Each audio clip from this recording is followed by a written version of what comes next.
करने के लिए हर दिन नर्मदा जी जाते हैं ब्रह्म मुहूर्त में। और जब नर्मदा जी जाते हैं तो नर्मदा जी कश्यप ऋषि जी को देखकर अति प्रसन्न हो जाती हैं और उनका जल हिलोरे मारते हुए ऊपर की ओर आ जाता है। कश्यप ऋषि जी स्नान करते हैं, पूजा पाठ करते हैं, संध्या करते हैं और अपना कमंडल में जल लेकर अपने आश्रम में आकर के भगवान शिव का अभिषेक करते हैं और फिर अपने दैनिक कार्यों में लग जाते हैं।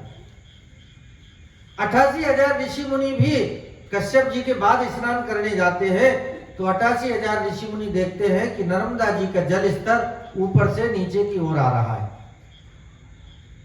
ऋषि मुनियों को आश्चर्य होता है कि ये जल न बरसात होती है और तालाब थे उस समय तो कोई डैम हुआ नहीं करते थे कि बरसात होते नहीं है तो नर्मदा जी की जल राशि कैसे बढ़ जाती है।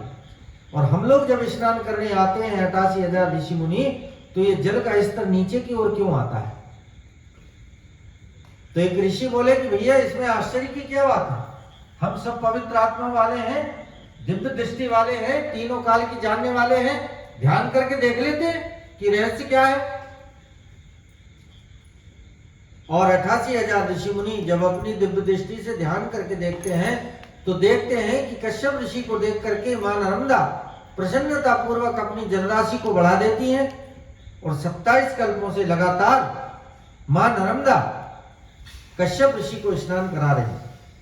अब तो सब 88,000 ऋषि मुनियों ने जल्दी जल्दी नर्मदा जी में स्नान किया, संध्या वंदन किया और सबने निश्चय कर लिया कि चलो हम कश्यप ऋषि जी के आश्रम में चलते हैं। और 88,000 ऋषि मुनि इधर कश्यप जी के आश्रम में पधारे, कश्यप जी को दंडवत प्रणाम किया और कश्यप जी ने सभी का स्वागत सत्कार किया और स्वागत सत्कार करके पूछा कि हे 88,000 ऋषि मुनियों, आपने मेरे आश्रम को पवित्र कर दिया, आगे बोलिए आपके आने का कारण क्या है। तब 88,000 ऋषि मुनि कहते हैं कि महाराज हमने अपनी दिव्य दृष्टि से देख लिया कि आप नर्मदा जी के कृपा पात्र हैं, 27 कल्पों से नर्मदा जी आपको स्नान करा रही हैं, ये हमने देख लिया। अब आप कृपा करके एक बार हमको नर्मदा जी के दर्शन करा दो।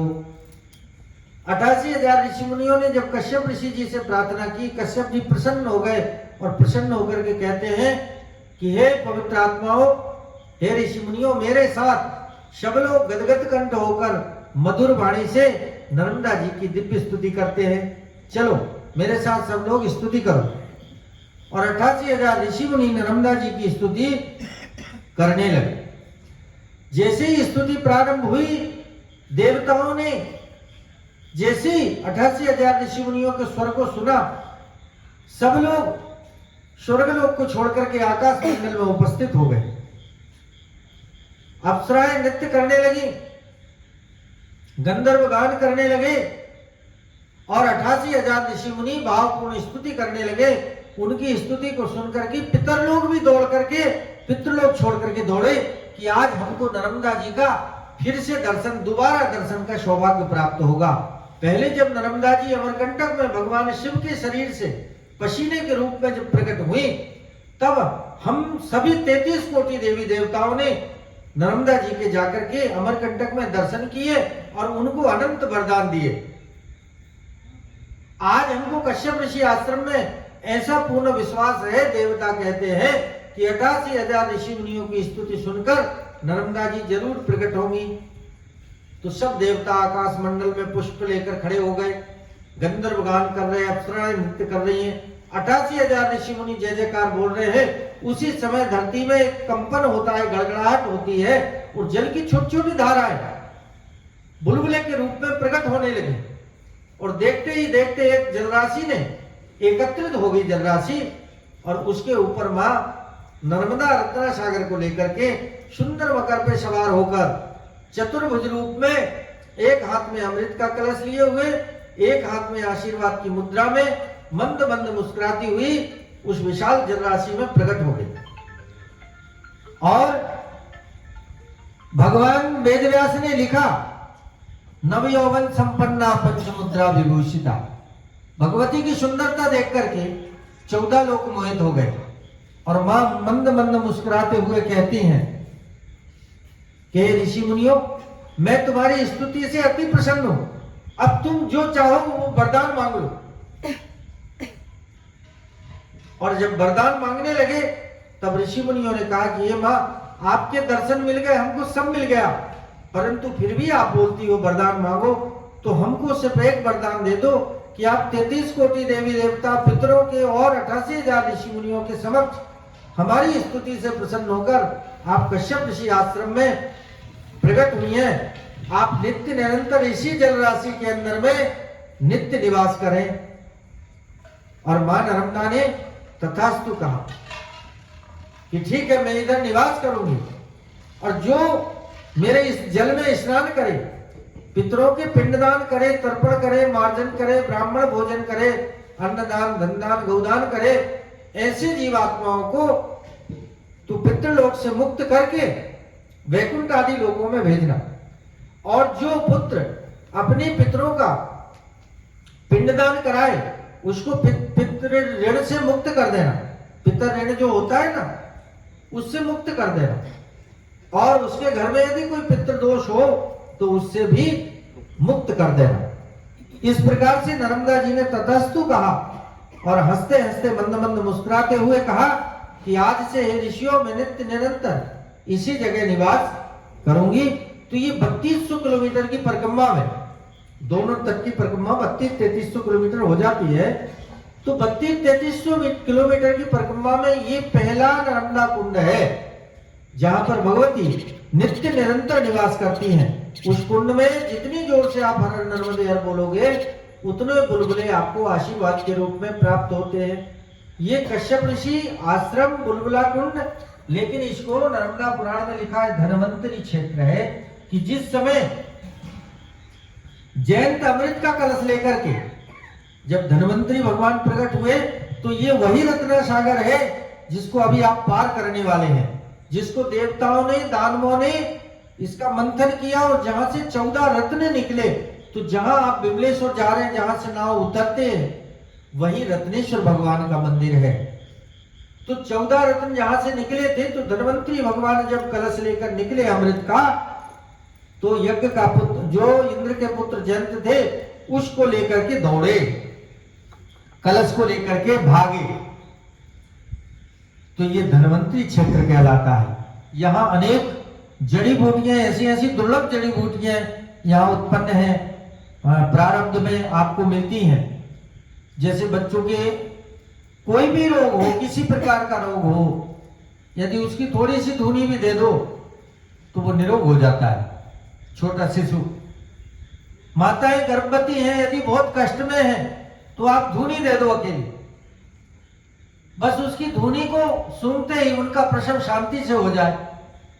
और जो उस कुंड में स्नान करता है तो चर्म रोग हो, कुष्ठ रोग हो, क्षय रोग हो, माइग्रेन है, ट्यूमर है, ऐसी बीमारी अभी इस कलयुग में भी उस कुंड में स्नान करने से ठीक होती हैं। पूरे भारतवर्ष से लोग स्नान करने के लिए भी आते हैं। जो सफेद रोग है ना, जिसको दाग हो जाते, उसके चर्म रोग के लिए तो वो अमृत के समान है। तो आप जितने जोर से हर नर्मदे हर बोलते हैं उतना बुलबुला कुंड में बुलबुले आशीर्वाद के रूप में प्राप्त होते हैं। तो यहाँ 15 दिन पितृपक्ष में हम पिंडदान लिखते हैं। आचार्यों के द्वारा ये पिंडदान, तर्पण, मार्जन, ब्राह्मण भोजन और अंत में नारायण बलि करके और पितरों को वैकुंठ आदि लोकों में श्री हरि विष्णु के श्री चरणों में उनको समर्पित किया जाता है। फिर ब्राह्मणों को दान दक्षिणा देकर, वस्त्र इत्यादि देकर और फिर उनकी विदाई की जाती है विधि विधान से, वेदोक्त पद्धति से। यदि आप चाहें तो मेरे पास यहाँ आप अपने पितरों की मोक्ष मुक्ति के लिए, घर की सुख शांति के लिए, पितृदोष की मुक्ति के लिए आप मेरे पास पिंडदान लिखा सकते हैं। आपको 4 वस्तुएं देना है, आपका नाम, आपका गोत्र, आपका गांव और एक आपका मोबाइल नंबर, जिसमें हम आपको सूचना देते हैं कि आपके पितृपक्ष में पिंडदान प्रारंभ हो गए। आप चाहें तो घर से वीडियो कॉलिंग करके अपनी पूजा पाठ देख सकते हैं। दूसरा, उसकी राशि भी हमने इतनी 0% लिखी है कि गरीब से गरीब व्यक्ति भी अपने पितरों का पिंडदान करा के पितरों को मोक्ष और मुक्ति प्रदान कराए, पितृऋण से मुक्ति करे और साथ ही साथ उसके घर से सदा के लिए पितृदोष समाप्त हो जाए, उसकी राशि मात्र 1100 रुपये रखी हुई। तो दशहरा से लेकर के अक्षय तृतीया तक जितने लोग हमारे पास पिंडदान लिखाते हैं, उन सभी के पिंडदान हम पितृपक्ष में आचार्यों के द्वारा कराते हैं। यदि आप वही पिंडदान गया जी में जाते हैं तो आपका खर्च 10 से 15 और 20 हजार आ जाएगा। यदि आप कुशावर्त तीर्थ में नारायण बलि इत्यादि करने के लिए जाते हैं तब भी आपका खर्च 10 से 15 हजार कम से कम 0% आ जाएगा। जब हमारी छोटी छोटी 1100 की राशि जब बहुत मात्रा में इकट्ठी होती है तब हम उसको विशाल रूप दे करके और विधिवत नारायण बलि, फिर पिंडदान, फिर तर्पण, फिर मार्जन, फिर ब्राह्मण भोजन और अंत में उनकी दक्षिणा वस्त्र इत्यादि दे करके आचार्यों को विदाई करते हैं। तो जो भाई बहन यदि कोई इच्छुक है तो वो लिखा सकते हैं। दूसरी बात, यहाँ विशाल अन्न क्षेत्र की व्यवस्था है। सभी मां नर्मदा के जो पैदल परिक्रमावासी आते हैं उनके लिए आप चाहें तो अपने धन का सदुपयोग करके आप अन्य क्षेत्र में भी सहयोग कर सकते हैं। यदि नहीं करना चाहते हैं तो किसी के ऊपर कोई प्रतिबंध नहीं है। हंसते हंसते दान करना, तीर्थों में दान करना अनंत पुण्य फल देने वाला है। और आज मोक्षदा एकादशी है। आज किया हुआ दान, यज्ञ, पुण्य, जप, तप, पाठ, पूजा, स्वाध्याय, देव अर्चन, तीर्थ अर्चन और सत्संग आपको मोक्ष और मुक्ति प्रदान करता है। मैं मां नर्मदा से प्रार्थना करता हूं कि वो आपकी परिक्रमा पूर्ण रूप से पूर्ण करें, साथ में आपके जो मनोकामना है उसको भी पूर्ण करें और आपके लाने वाले एजेंट के लिए भी आप सुंदर आशीर्वाद दें कि वो ऐसे ऐसे व्यक्तियों को लाए और धर्म की जागृति करे और उनको नर्मदा जी की परिक्रमा कराए तो उनका घर, उनका परिवार, उनके बाल बच्चे भी सुखी रहे। क्योंकि आपको पुण्य दिलाने का प्रथम कार्य तो उन्हीं का है। 4 प्रकार के गुरुओं की चर्चा है। गुरु तो अनंत होते हैं, लेकिन सबसे पहला होता है सदगुरु, जो भगवान से मिलाने वाला होता है। दूसरा होता है प्रेरक गुरु, आपको प्रेरणा देके दान करवाना, प्रेरणा देके यज्ञ करवाना, प्रेरणा देके जप करवाना, प्रेरणा देके तीर्थों में लाना। प्रेरक गुरु बोलते हैं उसको, है।